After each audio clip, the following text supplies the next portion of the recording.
Good morning, everybody. Welcome to all of you in English classes. Topic: correct form of the verb. क्रिया का सही रूप. नियम 5 पढ़ चुके थे हम. अब आप देखें नियम नंबर 6. ठीक है ना. यदि वाक्य में एट दिस टाइम और एट दिस मोमेंट इन दोनों में से कोई सा भी एक मिलेगा और इसके साथ प्लस टुमारो मिल सकता है या नेक्स्ट मिल सकता है आपके. ठीक है ना.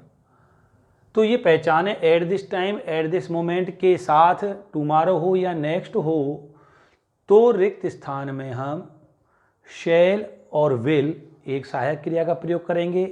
इसके साथ बी और फिर बी फर्स्ट में आईएनजी. ये आपके फ्यूचर कंटिन्यूअस टेंस है. ठीक है ना. एट दिस टाइम और एट दिस मोमेंट हमने प्रेजेंट कंटिन्यूअस में भी पढ़ा है.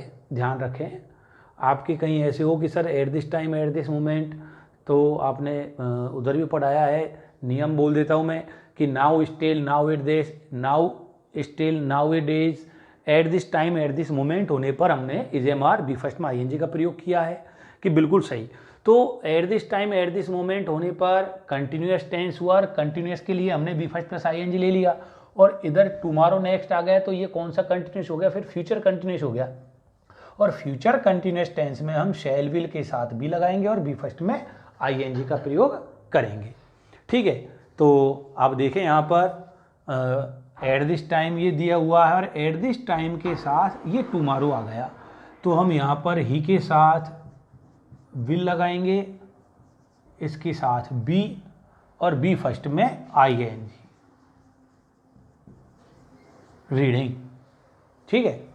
तो he will be reading a book eight this time tomorrow. Next question देखें आप. आई रिक्त स्थान, इसमें पहचान देखेंगे हम एट दिस मोमेंट और ये नेक्स्ट आ गया. यदि केवल नेक्स्ट होता तो फिर टुमारो नेक्स्ट हो तो शैल विल बी फर्स्ट, और एट दिस टाइम के साथ या eight this time at this moment के साथ टुमारो नेक्स्ट आ जाए शैल विल भी लगाएंगे. आई के साथ शैल, बी और कुकिंग.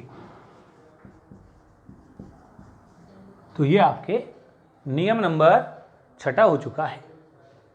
नियम नंबर 7 देखें. इम्पोर्टेंट नियम है ये, आता रहता है परीक्षाओं में. ठीक है ना. यदि वाक्य में just, yet, already, recently, lately, just now, ठीक है, जस्ट नाउ, और ये अप टू नाउ, सो फार, इनमें इंपॉर्टेंट शब्द हैं आपके जस्ट, यट, ऑलरेडी, रिसेंटली और सो फार. नाउ यहाँ गया जस्ट नाउ, जस्ट के साथ नाउ या अप टू नाउ आ जाए तो सो फार. पहले आप ये शब्द याद रखें, इनके बाद बाकी के शब्दों को याद रखें. तो नियम हुआ आपके, यदि वाक्य में just, yet, already, recently, lately, up to now, just now और सो फार हो तो रिक्त स्थान में हम has have plus V third लिखते हैं. ठीक है. तो उदाहरण देखते चलें आप. पहला प्रश्न इसमें दे रखा है आपके ऑलरेडी. ठीक है. तो ऑलरेडी कहाँ है? ये रहा. Has have plus V third लिखेंगे. हैज का प्रयोग करेंगे हम एक वचन के साथ, हैव का प्रयोग बहुवचन के साथ. पहले लिखा चुके हैं आपको हम और समझा चुके हैं. तो ही के साथ हैज, फिनिश की थर्ड फॉर्म लिख दीजिए यहाँ पर फिनिश्ड. ठीक है. दूसरे नंबर में पहचान देखें आप, जस्ट नाउ कहाँ है? Just now. Has have third, he के साथ हैज, गो की थर्ड फॉर्म गॉन. ठीक है. अगला यट कहाँ है? यट ये रहा. हैज है प्लस बीथर लगाएं. सीता के साथ हैज, अब इसमें नोट दे रखा है, एच वी के साथ नोट आएगा. ठीक है. तीसरे नंबर पर आता है नोट. Number 1, number 2, number 3. कम की थर्ड फॉर्म कम. ठीक है. कम, केम और कम होती है. तो Sita has not come, yet हो जाएगा इसमें. चौथे वाले प्रश्न में पहचान देखेंगे हम अप टू नाउ। ठीक है, अप टू नाउ दिया हुआ है, हैजेव थर्ड लगाएंगे, महेश हैज नोट इसमें पहले से लिखा हुआ है। यदि पहले से लिखा हुआ है तो कोई दिक्कत नहीं है, यहाँ रह जाएगा यहाँ पर। और अब थर्ड फॉर्म लगाइए आप, कंप्लीट की कंप्लीटेड।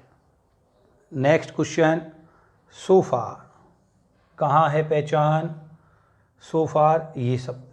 ठीक है, सो फार होने पर हैजेव आई के साथ हैव, इधर साथ में नोट भी दिया हुआ है, नोट, सी की थर्ड फॉर्म लगा दीजिए आप, सी, सी सा सी।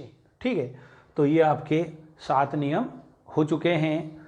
आप नियमों को दोहराते रहें। ठीक है, दोहराने से नियम याद होते हैं, रटने से आपको नियम याद नहीं होंगे। ठीक है, तो पहला नियम हमने आपको लिखाया था प्रेजेंट टेंस वाला, आपको मैं 2 मिनट में दोहरा देता हूँ नियम, कि यदि वाक्य में always, daily, usually, generally, frequently, often, daily, each every के साथ day, night, week, month, year, on plus सप्ताहों के नाम, never, in the morning, in the evening हो, तो रिक्त स्थान में वर्ब की फर्स्ट फॉर्म और फर्स्ट फॉर्म में एस ई एस का प्रयोग करते हैं। सेकंड नंबर का अर्थात दूसरा नियम था आपके पास्ट टेंस वाला।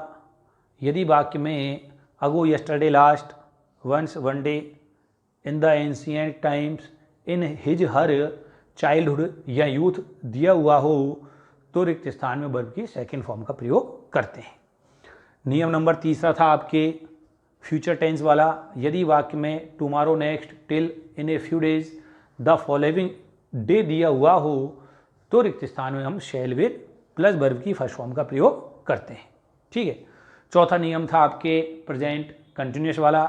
यदि वाक्य में now, still, nowadays, at this time, at this moment और दीज डेज दिया हुआ हो, तो रिक्त स्थान में हम is am are plus B first plus I N G का प्रयोग करते हैं।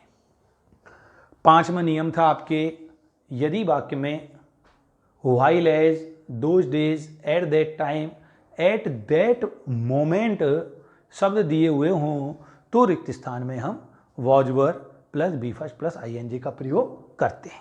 उसमें हमने आपको ये भी समझाया था कि व्हाइल एज के साथ वाले वाक्य में was were plus B first plus I N G दिया हुआ हो, तो फिर साथ वाले वाक्य में हम वी सेकंड का प्रयोग करते हैं। ठीक है, तो ये 5 नियम हो गए आपके। छठा नियम ये है ही आपके, और ये 7वां नियम आपके हो चुका है, और इनको आप याद करते रहें। आगे नियम अगली क्लास में लेंगे हम। ठीक है, आज इतना ही, धन्यवाद।